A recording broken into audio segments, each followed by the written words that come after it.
Konnichiwa! Let's chat about the best way to visit Furano, Japan. If you're not familiar, Furano is located in the center of the island of Hokkaido. It's often referred to as the belly button of Hokkaido. And in our opinion, the best way to visit Furano is to camp overnight.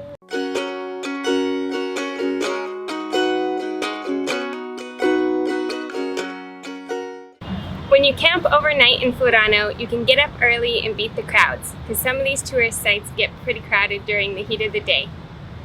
You're also not restricted to the route that the summer tourist bus takes, so you can visit exactly which places you want to see. For us, a big consideration was that if we took the tour bus from Sapporo to Furano, it would have been a 3-hour drive there, then a full day of sightseeing, and a 3-hour drive back. And we just didn't think our 1-year-old toddler would be able to sit still on a bus for that long. Another great thing about camping overnight in Furano is you're immersed in the beautiful scenery, which is a big draw for visiting the area. It's absolutely gorgeous there. We camped at Hinode Campground in Kami Furano. Hinode means sunrise, and it was an absolutely gorgeous campground to stay at.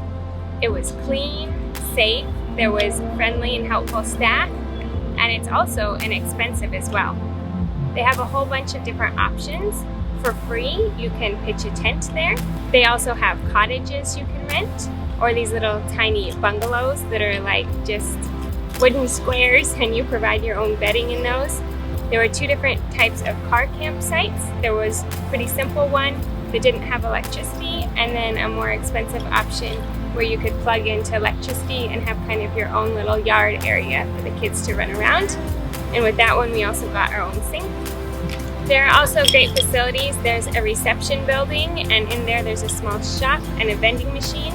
There's coin-operated showers where you go into the bathroom, take off your shoes, and then in the shower there's a little locker you can put your stuff in. And it's just a 5-minute shower, but that ended up being more than enough. There is a certain time of day that they close it for cleaning, so be sure to check on that. And there's washers and dryers you can use as well. So it had pretty much everything that our family needed. What's also great is the actual physical location. It's very central, so if you are going to visit other sites around Furano, such as we went to Asahidake, we took the ropeway up the mountain. It was only about an 1.5-hour drive, even in an RV. And also Blue Pond and the Shirahige waterfall are nearby. We were able to do actually the 3 of those in the same day.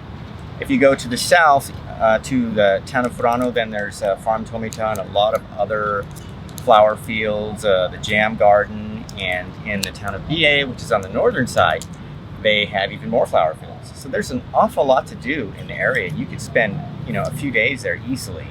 So camping really, really makes it easy. And again, the reason why we like Hinode is the central location of it. It was so great with kids. They didn't have to spend very long in the car in the morning to get to the site that we were visiting. One thing that you have to do at Hinode, and this is everywhere in Japan in particular, and there's signs that remind you, is you need to really clean up after yourself. So for instance, when you cook, a lot of places have the outside sink.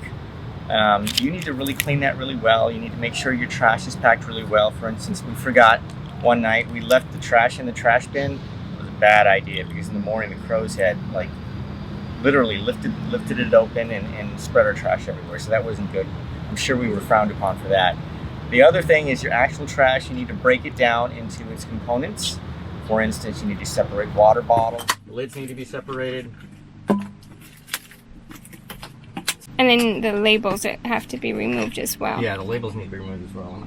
The lids and the labels are considered regular plastic trash that needs to get separated with the plastic. And then just the bottle itself is the recyclable bottles. And they make all the plastic easy to remove. Yeah, there's like a perforated line. Bonus as well. So there'll be somewhere for bottles, somewhere for cans, plastic trash, and then burnable trash will be separate. So this is all plastic trash here. This is burnable trash, which has like eggshells and stuff in it mixed in. It stinks. I mean, we could probably do a better job next time. Anyways, okay, got the cap separated in the bottles. And there's a bunch of different trash cans outside that I'm going to stick these into now. It's also so nice staying at Hinode Campground that we were right next to a gorgeous lavender field. So we could just get up in the morning and head right over there, have the place almost to ourselves, and also in the evening we visited it as well. and it was a much more peaceful experience than going to the really crowded flower fields. The kids really loved it there. They could just run around. There's like a huge field. There were other kids playing baseball in there and frisbee, and we planned to do the same thing. It's just that we, even though we were staying right there, we felt like we didn't have enough time. So because of that, you know, we could have easily spent a couple more days there just hanging out with the kids, and they would have been perfectly happy with that.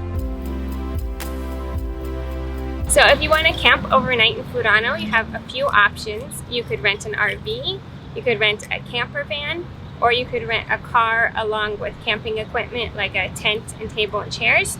And we opted for the RV for our family. The reason why we chose the RV, well, there's actually a number of reasons. First of all, we wanted something that was large enough so that we could actually live in it, because with 2 kids, if we had rented a car, basically we would have to camp every single night. I was kind of up for the idea, but Heidi had a really good point. Oh, what are you doing, Haru?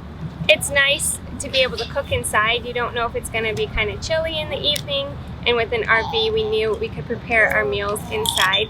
And we had our kind of nightly family ritual of making s'mores, which was fun for the kids since that was the first time doing that for them. Especially since we actually bring our own pans and other cookware with us wherever we go, which is kind of unusual, but like Heidi said, it's part of our ritual. It allowed us to have some normalcy of cooking our own dinner, eating the things we like to eat for breakfast. George likes to make our butter coffee and butter tea every morning. Ah, that's good.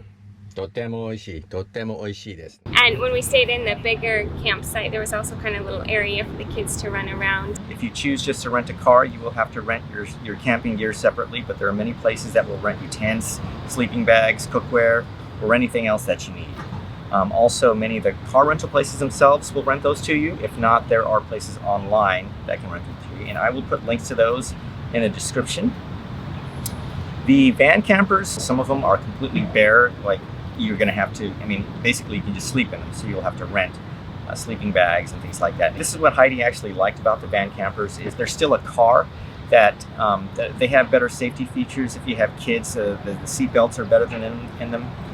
The one thing that we didn't like about the RV is that we weren't satisfied with the seatbelt harnesses. We had looked around and make sure that these vehicles could handle car seats made for children, and some of them claimed to do that, even the one that we did, but we weren't really happy with it. We didn't feel our kids were the safest they could be.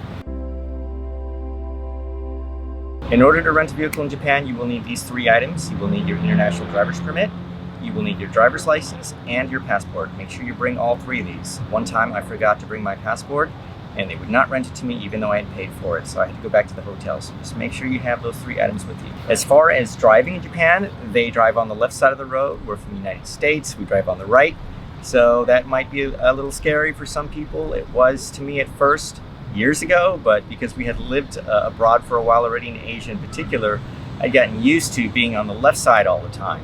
So it's really easy actually in Hokkaido, mainly because there's not many cars on the road, and especially you don't need to take the toll roads, but to save some time you can take the toll roads. But the country roads are quite beautiful and peaceful, and you will have a GPS, so you will, have no problem in my opinion. Just make sure you learn some of the main laws ahead of time. For instance, you have to stop at every train track. The last item we want to talk about is Michi no Ekis. If you don't want to stay at a campground, or even some of the nights you want to stay somewhere different, you can stay at these places called Michi no Ekis, which are basically rest stops. And in Hokkaido, there are 118 of them. A brand new one just opened last year in 2018, and what's cool about this one is it's right next to the Shirogane Blue Pond. So if you drive up that way towards BA, you have somewhere to stay. And there's restaurants at these places. Some of them have showers. Actually, a lot of them have showers. Most of them have free Wi-Fi. They have emergency services. And also, what's really cool about them is during the daytime, you can buy fresh fruits and vegetables grown by the local farmers, which is super duper awesome. If you'd like to see all the places we visited in Furano, watch our playlist, Eating Our Way Through Hokkaido. Up next will be Sapporo. If you have any questions, leave them down below. We'd be happy to help you in any way that we can. Please subscribe to watch our family travel vlogs and see what it's like traveling the world full-time with young kids. Thanks for watching.